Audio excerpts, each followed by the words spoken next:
Hello दोस्तों, स्वागत है आप सभी का पीसीएस क्लासेज में।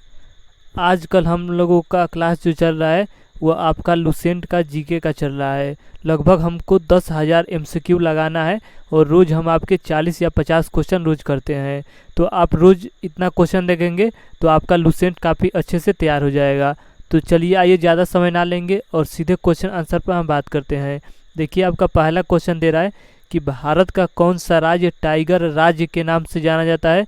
तो ये आपका मध्य प्रदेश।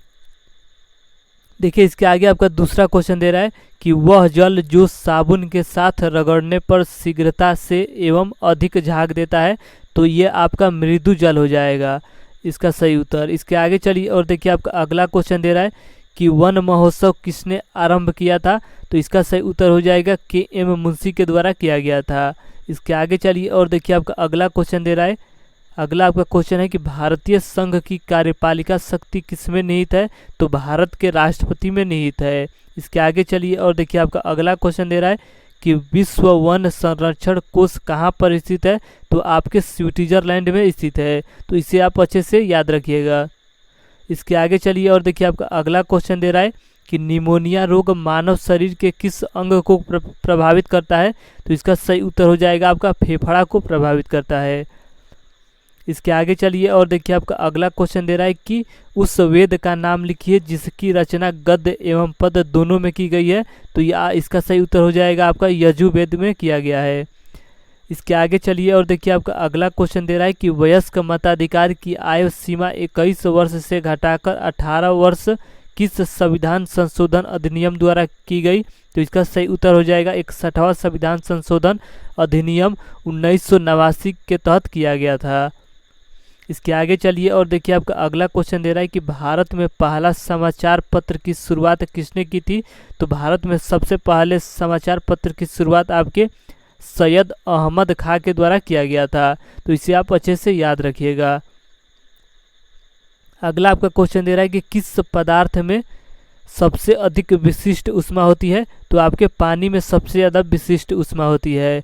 इसके आगे चलिए और देखिए, आपका अगला क्वेश्चन दे रहा है कि बौद्ध धर्म किसके शासन काल में दो भागों हीनयान और महायान में बट गया था। तो इसका सही उत्तर हो जाएगा कनिष्क के काल में ऐसा हुआ था। इसके आगे चलिए और आपका अगला क्वेश्चन देखिए दे रहा है कि लोधी वंश का अंतिम शासक का क्या नाम था। तो इब्राहिम लोधी था। लोधी वंश का अंतिम शासक कौन था। तो इब्राहिम लोधी था। इसे आप अच्छे से याद रखिएगा, ये क्वेश्चन बहुत ही ज़्यादा महत्वपूर्ण है। इसके आगे चलिए और देखिए, आपका अगला क्वेश्चन दे रहा है कि भारत सरकार द्वारा केंद्र में पर्यावरण विभाग की स्थापना कब की गई थी। तो आपके 1980 में किया गया था। इसके आगे चलिए और देखिए, आपका अगला क्वेश्चन दे रहा है कि संयुक्त राष्ट्र पर्यावरण कार्यक्रम का मुख्यालय कहाँ पर स्थित है। तो आपका नैरोबी में स्थित है। ये भी क्वेश्चन आपका बहुत ही ज़्यादा महत्वपूर्ण है। ये आपका बहुत बार एग्जाम में पूछा जा चुका है। तो इसे भी आप याद रखिएगा। इसके आगे चलिए और देखिए, आपका अगला क्वेश्चन दे रहा है कि जौन धर्म का प्रथम जौन संगीति कहाँ आयोजित की गई थी। तो आपके पाटलिपुत्र में किया गया था। इसके आगे चलिए और देखिए, आपका अगला क्वेश्चन देखिए क्या दे रहा है। अगला आपका क्वेश्चन दे रहा है कि दिल्ली के किस सुल्तान को विरोधों का मिश्रण कहा जाता है।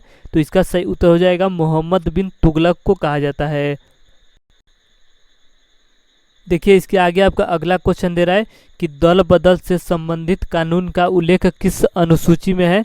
तो इसका सही उत्तर आपका हो जाएगा 10वें अनुसूची में है। इसके आगे आपका अगला क्वेश्चन दे रहा है कि ऋग वैदिक समाज की सबसे छोटी इकाई किसे कहा जाता था। तो ये आपके कुल या परिवार को कहा जाता था। इसके आगे आपका देखिए अगला क्वेश्चन क्या दे रहा है। अगला आपका क्वेश्चन है कि सर्वाधिक ओजोन क्षयकारी गैस कौन सी है। तो इसे हम कहते हैं CFC के नाम से जानते हैं। CFC का मतलब कि क्लोरोफ्लोरोकार्बन होता है। तो इसे आप अच्छे से याद रखिएगा। इसके आगे चलिए और देखिए, आपका अगला क्वेश्चन दे रहा है कि अकबर का राज्याभिषेक कहाँ हुआ था। तो अकबर का राज्याभिषेक आपके कालानौर में हुआ था। तो इसे भी आप याद रखिएगा। इसके आगे आपका देखिए अगला क्वेश्चन दे रहा है कि क्लोरोफ्लोरोकार्बन किन गैसों का संयुक्त रूप है।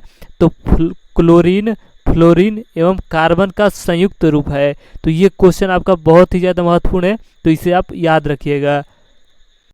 देखिए, इसके आगे आपका क्वेश्चन दे रहा है कि भारत में वृक्षों का आदमी किससे कहा जाता है। तो सुंदरलाल बहुगुणा को कहा जाता है।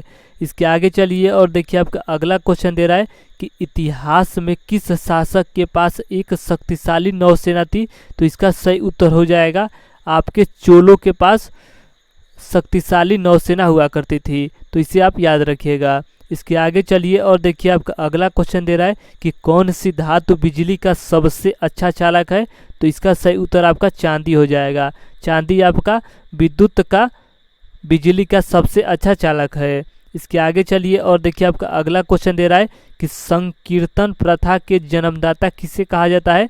तो चैतन्य को कहा जाता है, चैतन्य महाप्रभु को कहा जाता है संकीर्तन प्रथा के जन्मदाता। तो इसे आप याद रखिएगा। इसके आगे आपका देखिए अगला क्वेश्चन दे रहा है कि मानव शरीर का सामान्य तापमान कितना होता है। तो अगर डिग्री सेल्सियस में बात करेगा तो 36.9 डिग्री सेल्सियस होता है। लेकिन अगर आपका बात करेगा फ़ारेनहाइट में बात करेगा तो 98.6 डिग्री फ़ारेनहाइट होता है।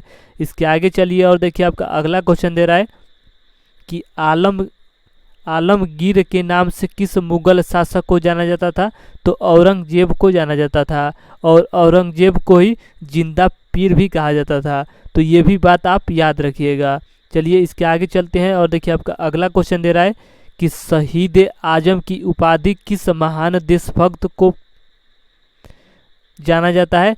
तो आपके भगत सिंह के नाम से जाना जाता है, यानी कि भगत सिंह को जाना जाता है। इसके आगे चलिए और देखिए आपका अगला क्वेश्चन दे रहा है कि राष्ट्रपति के निर्वाचन से संबंधित विवादों का निपटारा किसके द्वारा किया जाता है। तो ये आपका उच्चतम न्यायालय के द्वारा किया जाता है। इसके आगे चलिए और देखिए आपका अगला क्वेश्चन दे रहा है कि साइमन कमीशन के विरुद्ध प्रदर्शन के दौरान किए गए लाठीचार्ज में किस प्रख्यात राजनेता की मृत्यु हो गई। तो इसका सही उत्तर हो जाएगा आपका लाला लाजपत राय की मृत्यु हो गई थी। इसके आगे चलिए और देखिए आपका अगला क्वेश्चन दे रहा है, अगला आपका क्वेश्चन है कि बहावी आंदोलन के प्रवर्तक किसे कहा जाता है। तो सैयद अहमद को कहा जाता है। इसके आगे चलिए और देखिए आपका अगला क्वेश्चन दे रहा है, अगला क्वेश्चन आपका लास्ट क्वेश्चन है कि मानव के द्वारा सर्वप्रथम कौन सी धातु उपयोग में लाई गई थी। तो आपका तांबा प्रयोग में लाया गया था। देखिए हम आपके रोज 35 से 40 क्वेश्चन रोज करते हैं लुसेंट के जीके से। लगभग हमारा लक्ष्य है कि अधिक से अधिक क्वेश्चन को हल किया जाए ताकि आपके एग्जाम में काफ़ी मदद मिल सके। तो अगर आपको वीडियो अच्छा लगता है तो वीडियो को लाइक और शेयर करना मत भूलिएगा और चैनल को ज़रूर आप सब्सक्राइब करिएगा। तो चलिए आज के लिए इतना ही, धन्यवाद।